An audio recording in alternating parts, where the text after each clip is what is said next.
Why are we even listening to Rudy Giuliani? Like, we know that this dude is a liar.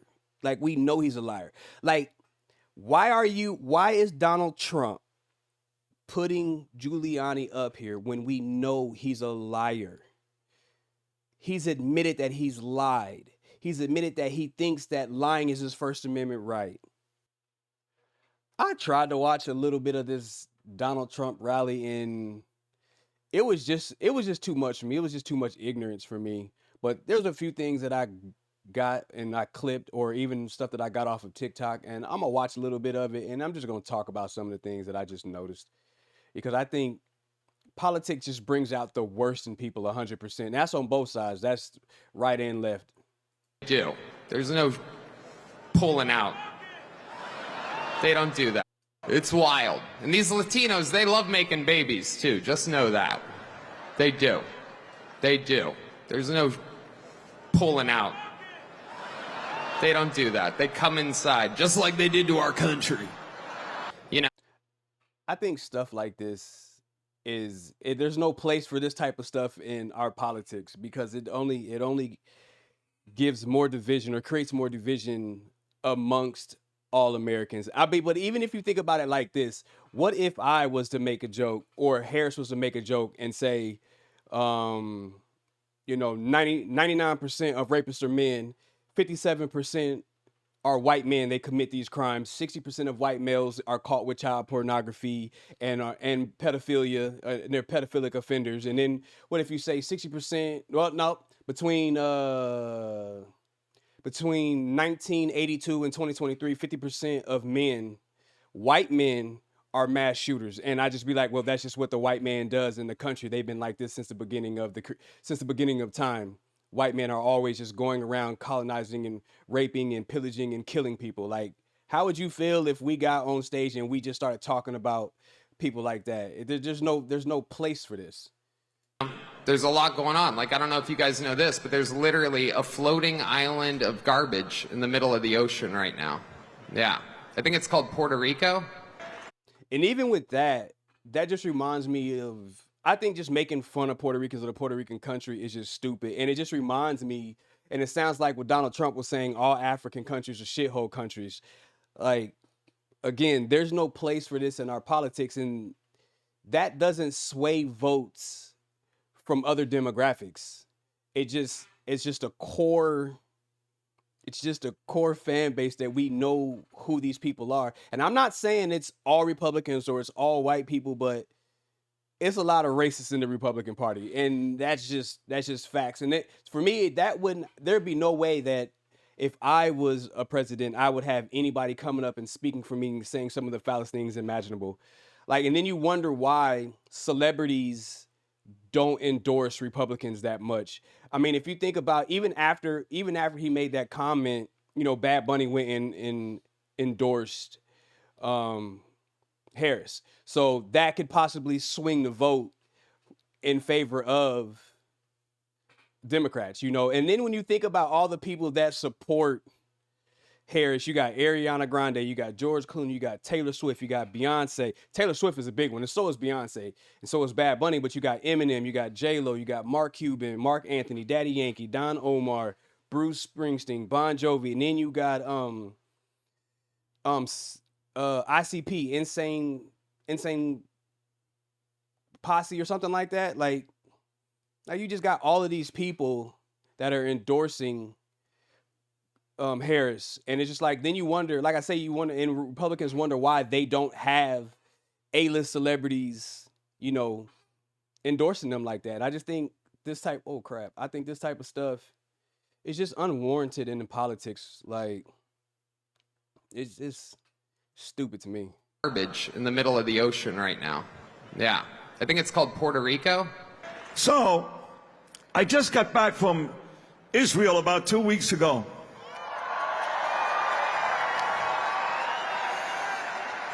They love Trump in Israel, just so you know, they love him. They love him and Bibi, they love them both. She is some sick bastard, that Hillary Clinton, huh? What a sick son of a bitch. The whole fucking party, a bunch of degenerates. When I hear people talk like this, it just seems like they're uneducated. Like they can't get their point across without using profanity. There has to be a better way to communicate on a stage this big, and you're talking about politics. I'm not saying he has to say, nice things about Hillary Clinton. Like we all know what she's been accused of, but still at the end of the day, like I don't even know why like people think this is I would prefer to hear Barack Obama talk. It's articulate, it's well informed. It's just like these type of people who are just talking don't have much to say, and they think using vulgar will, amp the crowd up, stuff like that. Low lives, Jew haters, and low lives. Every one of them. Every one of them. You want to get an administration that cares about the Jewish people, the American people, women, men, and certainly our armed services. I will say this though, when you're talking about armed services and stuff like that, I'm almost positive. Oh crap! I'm almost positive that it was some Republicans that blocked the Honoring Our Pact Act, which would take away healthcare coverage from veterans that I think it was toxic burns, Agent Orange, toxic burn pits, and something else. But it was just increasing the funding for veterans, and it was Republicans who blocked that bill. Eventually, it got passed, but why would you even block the bill for your veterans? And it was even then for even the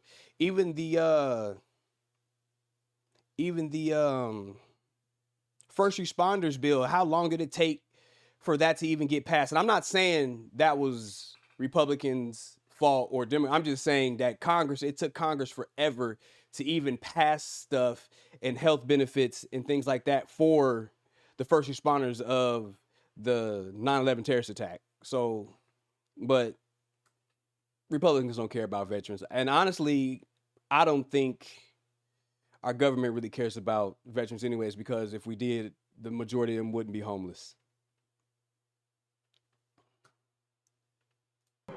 Israel about 2 weeks ago.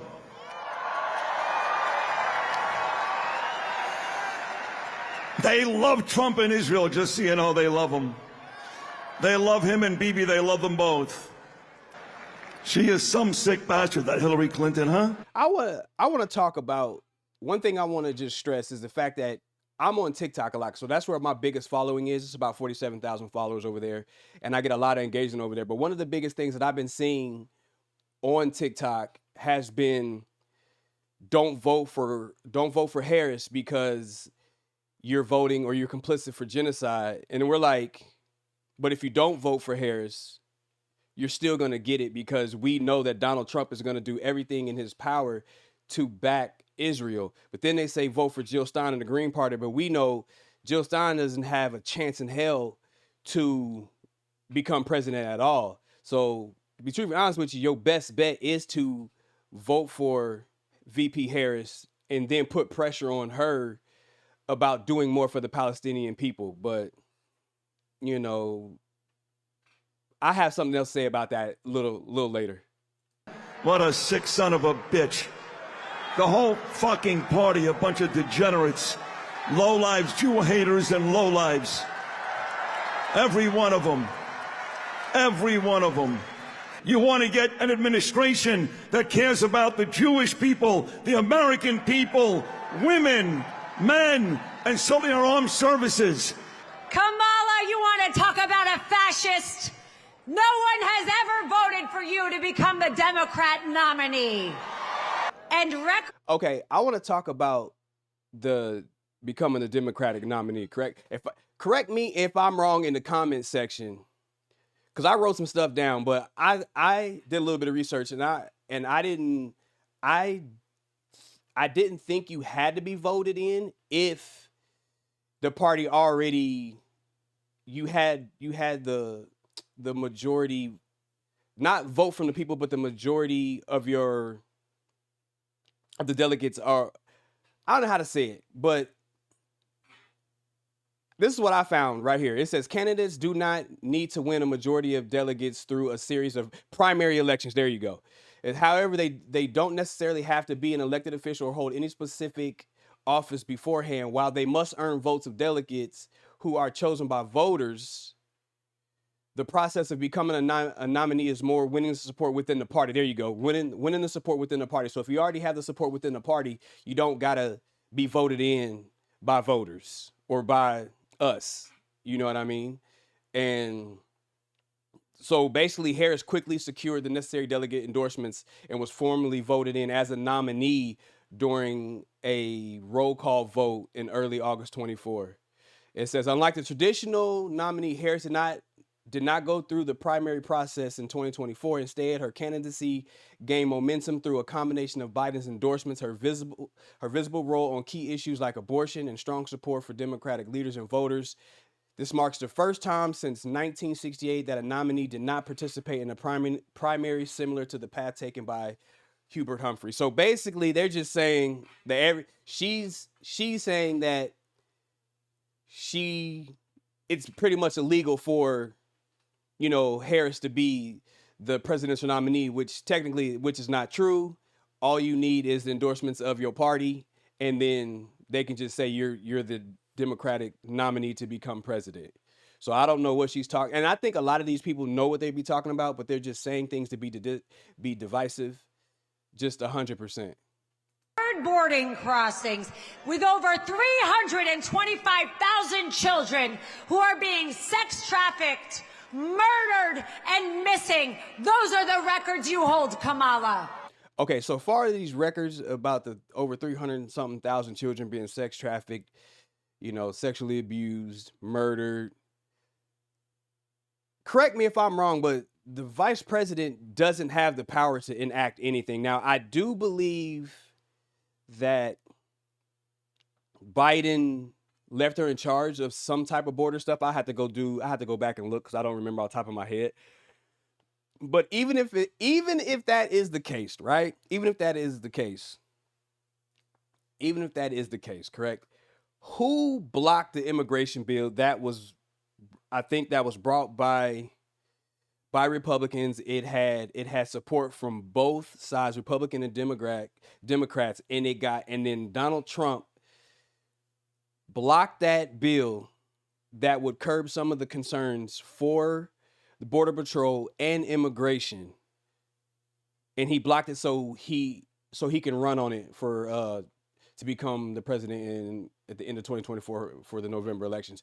So even though that she's saying all of this, why isn't anybody holding their party holding Donald Trump accountable for blocking an immigration bill that would have been a good bill, and that was bipartisan for both sides? So I don't understand why they're using that as a talking point instead of simply just admitting that, you know, our nominee blocked that immigration bill. So I just think people are just being divisive on purpose. Democrat nominee.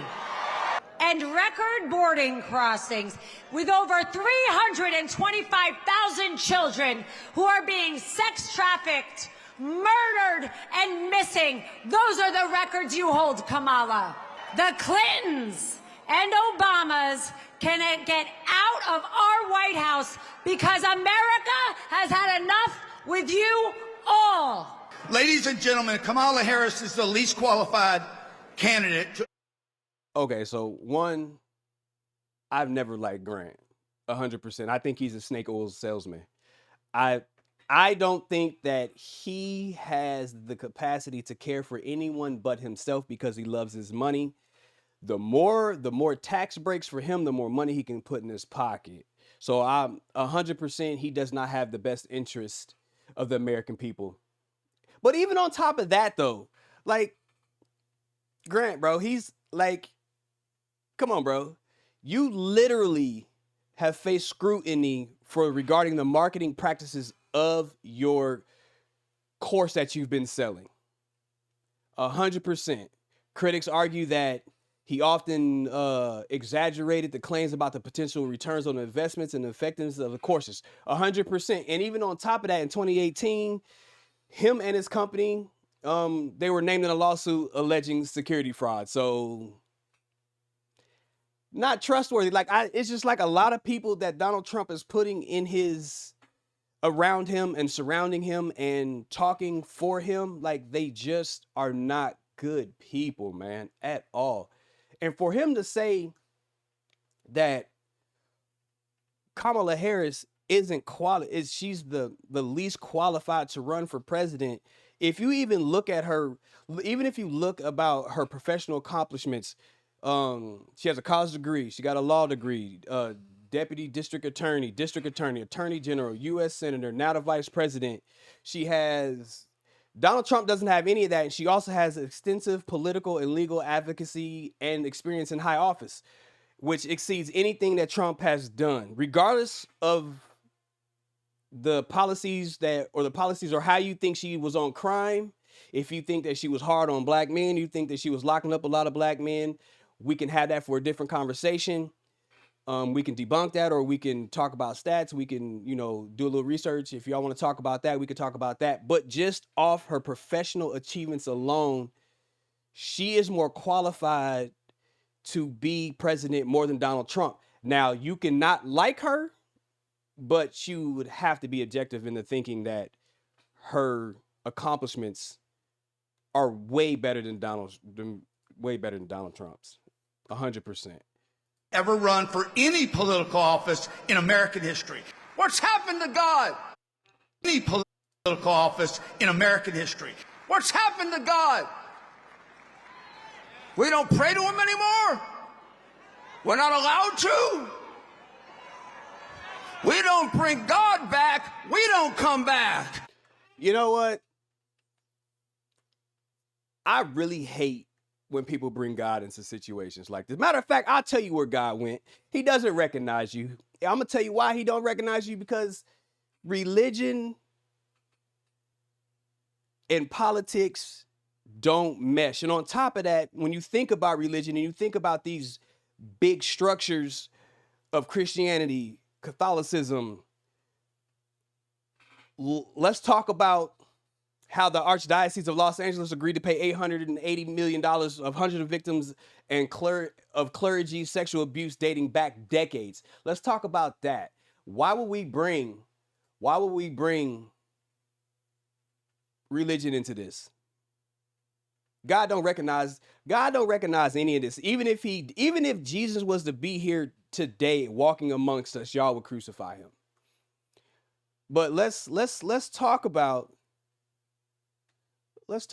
it. The Archdiocese of Los Angeles has agreed to pay $880 million. The settlement with 1,353 people who allege that they were abused by local Catholic priests in a large single child sex abuse settlement with the Catholic Church, Catholic Archdiocese, according to experts. The accusers were able to sue after California approved a law that opened a 3-year window in 2020 for cases that exceeded the statute of limitations. The Archdiocese of Los Angeles previously paid $740 million to victims. With the settlement announced Wednesday, the total payout will be more than $1.5 billion.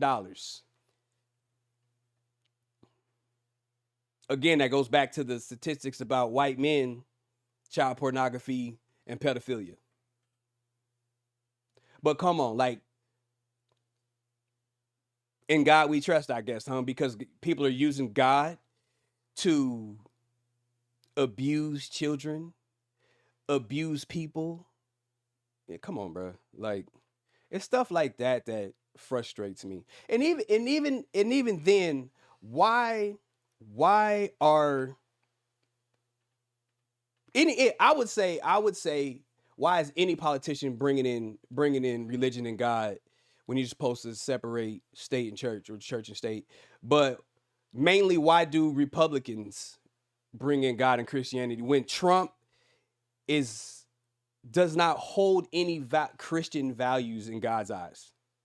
And then even on top of that, when I hear Republicans talk about black people and the crime rates in the black community, y'all hold people like George Floyd, Breonna Taylor, Philando Castile, Alton Sterling, Freddie Gray, Tamir Rice, Michael Brown, Sonia Massey. Y'all don't care about the police crimes that happen, and you just say that these victims deserved it, they should have complied. And then there's no accountability for police. But you guys overlook Trump and what he's done. Like it doesn't make sense, and it's hypocritical to me. I would respect Republicans more to just be like, we don't care what Trump does. We just don't care. None of that matters. We stand on it. Some of us are racist, and that's just what it is. You like it or love it. You know, like it or don't like it, but we love it over here. Like, I would prefer you to be overt than covert in how you really feel, because there's no way that you think that Trump embodies anything of Christ. When you even talk about his lifestyle, you got marital infidelities, divorces, sexual misconduct, sleeping with prostitutes or adult film stars, poor business practice, financial manipulations, all his political controversies, the 34 felony convictions of the hush money the hush money trial. Like, there is no way that you think that God chose Trump. Doesn't make sense. And I'm not saying that Kamala Harris is perfect, or anybody in the Democratic, you know what I'm saying, on the Democratic side is perfect, but there's no way that you think that God chose Donald Trump, and you guys are saying that what Donald Trump is displaying Christian behavior. Like what happened to the Republicans? Like, what happened to you guys? Like, I just don't understand. I don't understand what happened to you guys. You guys stood for something.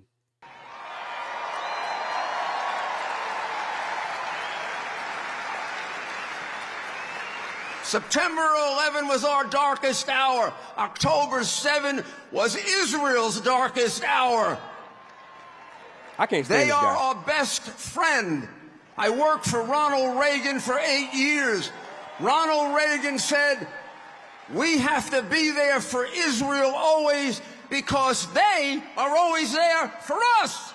And the Palestinians, they are always there for us. And the Palestinians are taught to kill us at 2 years old. They won't let a Palestinian in Jordan. They won't let a Palestinian in Egypt. And Harris wants to bring them to you. And like at that point, I couldn't stop. I had to stop watching. Like, I couldn't even edit no more of the video that I was gonna use and put up. But why are we even listening to Rudy Giuliani? Like, we know that this dude is a liar. Like, we know he's a liar. Like, why is Donald Trump putting Giuliani up here when we know he's a liar? He's admitted that he's lied. He's admitted that he thinks that lying is his First Amendment right. Even in his lawsuits, we know that he lost his law license for lying. Like, it really raised eyebrows and ethical standards expected from legal professionals. We know he's a liar. We know that he lost his law license. Loss of law license in 2021. He was suspended for practicing law in New York due to the false claims about the 2020 election. The Supreme Court determined that he made false and misleading statements related to the election, undermining the integrity of the legal profession. We know he lost. He's facing multiple lawsuits, notable defamation cases. Like, his professional and public perception is gone. The impact of his credibility is gone. Why are we even listening to this? I would not even be talking. I wouldn't even be letting this dude talk. 100% would let him talk, because he's a liar. We know he's a liar. He's admitted that he's lying. So why is Donald Trump even having these people still around him? It makes him look desperate. Again, this is just on the outside looking in, but I want to go back just from hearing him talk. I'm not even going to do any more of that video or whatever, but just hearing him talk, And it's going back to what happened to the conservative party. It's like you had core values, limited government, personal responsibility, free market, traditional social values when you're talking about, advocate for family values, religious beliefs, moral principles rooted in tradition. All of that is out the window right now. Every piece of it is out the window. You are literally giving up your Christian core values for a man that does not believe in what conservatism actually was. Like I respect the old conservatism and the old conservatives, but the new ones, like you are accepting now if you guys want to be progressive, that's cool. But now you're letting trans people in to your party. You're letting everybody from the LGBTQ plus community. You're letting them into the party. But even though that you're doing it on the surface, we know even when we go back to look at Rob Smith, who's a Republican, but he posted videos of other Republicans basically harassing him about him being gay. Like, I don't like this guy anyways. We can get into this and why I don't like this guy, but just at the end of the day, like, what happened? Like, the Republicans are not the Republicans they used to be at all. Like, it's populism over principle. Support for what is it? I can't even pronounce the word. Authoritarian tendencies. I probably even said that wrong, but like now it's I don't understand. And then on top of that, like this is what blows my brain. On top of that, you have the celebrities that endorsed Donald Trump. We got washed up Hulk Hogan. You got him. You got Dr. Phil. You got Little Pump. You have Little Pump. And that you got Sexy Red and Amber Rose.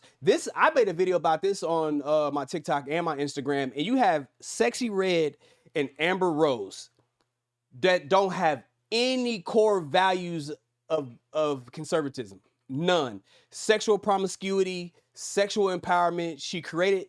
Amber Rose created the sex walk, sleeping with multiple celebrities, was a stripper, have sex tapes all out on the internet. Support for sex workers, support for sex work, single mothers. And then you even got Kodak Black, that I'm not sure, but that he endorses Trump, but it seemed like he was endorsing Trump. But even that, I know he's politically ignorant, and he was charged with sexual assaulting a high school student. First degree criminal sexual conduct, but he took a plea. I don't know how he got that plea, but first degree of assault and battery. I don't know how he managed that. I just don't understand. I don't understand Republicans, because you wouldn't go for this. But why are you going? Why did you move the goalposts this far now? If you guys want to be progressive, be progressive. You understand what I'm saying? But I just don't get it. And then the whole slogan, "Make America Great Again." Like, when was it great? And we're talking, man, if I'm talking about my community, because I can't speak or I can't generalize for other communities, but if I speak for my community, because we have Black conservatives that are endorsing Trump, senators that are endorsing Trump. When has America been great for Black people? When? Slavery? We go back 300 years slavery, from 1619 to 1865. You got slavery. Then you got the Reconstruction from 1865 to 1877. Then you got the Black Codes and Jim Crow. Then you got the Jim Crow era from 1877 to 1965. segregation, and disenfranchisement. Then you got the civil rights movement from the 1950s to the 1960s, right? Then you got, even now, continued inequality from the post-civil rights era from the 1970s to present. You got mass incarceration, which we know that was what the war on drugs. We know Biden signed off on that. Then you still got economic and social inequality, police brutality. Then you had the Black Lives Matter movement. So basically, for the past 300 years, it has not been great for Black Americans, from the horrors of slavery to systemic oppression of Jim Crow and beyond. Like, there's no, and then even think about women, and this is what blows my brain, when you have women who will vote against their own interests, even now that we know that, their reproductive rights are taken away now. If you even think about for women, the American history hasn't been good for them. You got the denial of voting rights. That was the 19th Amendment in 1920 exclusion, and that exclusion was of Black women as well. Then you got lack of legal rights. Women could not own property, enter into contracts, or retain their own wages. All legal rights were transferred to their husbands. No right to divorce or custody. Like, women also often lost the custody of their children and considered the default guardians. Workplace discrimination. You got wage disparities. And then you got lack of control of reproductive rights. Up until the 1960s, access to contraceptives was limited or illegal in many states. What was the Griswold versus Connecticut? That's 1965. Abortion access. For much of U.S. history, abortion was legal, which hit the landmark of Roe versus Wade with 1973 court case. Then it got overturned in 2022. Like, I don't understand. And then discrimination in education, employment, sexual harassment, and which was the sexual harassment, and what was that? The glass ceiling in the workplace harassment. Women couldn't even get any. Couldn't go to the police or have any. Men didn't have any legal reprimands until like 1970s. And violence against women, like most of American history from 1970s, 1980s, all the way up until 1993, marital rape was not even criminalized in all 50 states. So when was it good for women? Like, it doesn't. You still, I mean, come on. Women had limited economic opportunities. Equal Pay Act of 1963. Like, there has not been a time where America was just this great for everybody. So a lot of us, when we hear "Make America Great Again," it's not for us. It's not for us. Now, I'm not saying all white people are racist. I'm not saying any of that. I'm just saying, just off the slogan alone, it doesn't mean the same thing to us to what it does to others. 100%. And it's okay to admit that you're not a bad person if you sit and listen to other people's perspectives when we talk about the slogan. Like, but even then, even when you talk about,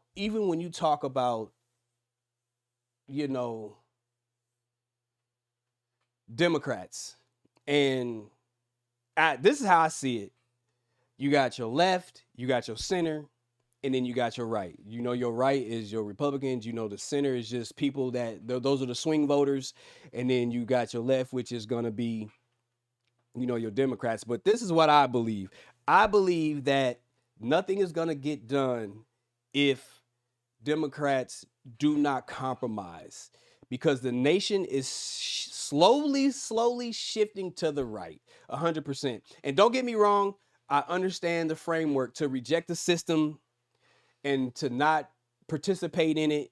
You want to have this radical change, but not participating in the system, in my opinion, is not going to change the system at all. And I think the left needs to be able to compromise in order to pull the needle left, 100%. That's just how it's going to be. Because if you gamble and don't participate, you're going to get people elected like Donald Trump. I don't think he's good for the country. I think he's a terrible person. That's just me. I think a lot of politicians are terrible people, and I think what's messed up about our system, and I think what's really messed up about us is we go into knowing that the people we elect are going to commit some type of corruption, and we're okay with that. That says a lot about our system, that we know that the people we're going to elect are going to commit some form of corruption. But back to, if you don't participate in the system, then if you don't participate, then you punish yourself. Not only are you going to punish other people, but you're going to punish yourself. And that's when we talk about, and this is what I wanted to come back when it comes back to the radical left and then the supporters of Palestinian people. Now, don't get me wrong, the Palestinian people, they do not need to be getting innocent children, women, and men. If you're going to fight Hamas, fight Hamas.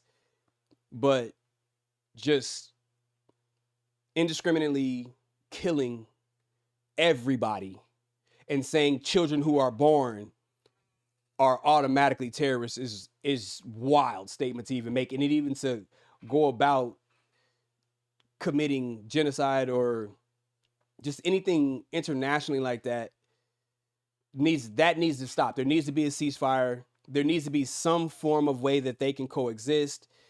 But what I really want to talk about, again, Palestinian people, they deserve support. They don't need to be being murdered on a mass scale that they are. But I will say that all these raggedy leftists, far radical leftists that will get on here and they will go to Kamala Harris protest and go disrupt and do everything they can to make their voice heard and say that we're complicit in genocide. Why don't y'all do that to Trump's rallies?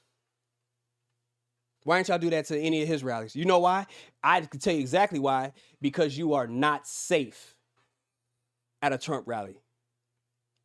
You are not going to go to a Trump rally and create the commotion that you do at rallies with Democrats. You're not going to do it. We know you're not going to do it because you're going to receive hostility right back. You're going to get combated back. And we all know in southern states where we know there will somebody's packing a firearm. You're not going to go do that at his type of rallies because you know that you're not safe. So if you're not going to do it, at his rallies, don't do it at Kamala's rallies. Don't do it at her rallies. So obviously you're going to put a whole lot of pressure on her, but you don't put a whole lot of pressure on Trump. If you want either one of these parties to do something for the Palestinian people, then you need to put pressure on both candidates because you don't know which candidate is going to win. And you obviously think Kamala is softer than Trump because we already know Trump is going to back Israel 100%. But that's just my take on that when it comes to, because I got a lot of hate on social media when I was even just bringing up the conversation about who are you supposed to vote for? Because no one is giving any actual answers. They're just saying, don't vote for nobody or vote for Jill Stein. If you vote for Jill Stein, that's a vote for Trump. If you don't vote for Kamala Harris, that's a vote for Trump. So it's going to be worse if you get Donald Trump elected. And it can be slightly less worse if Kamala Harris gets elected. But I think you have a better chance of getting something done with Kamala Harris. But y'all just let me know in the comments if I was wrong about anything. You guys can fact check me, and if you guys fact check me, leave it down and I'll make another video and then I'll address the things that you think that I may have missed on, or just other things you think that I should go do research on or go read. But that's all I got for you today, guys. I'm out.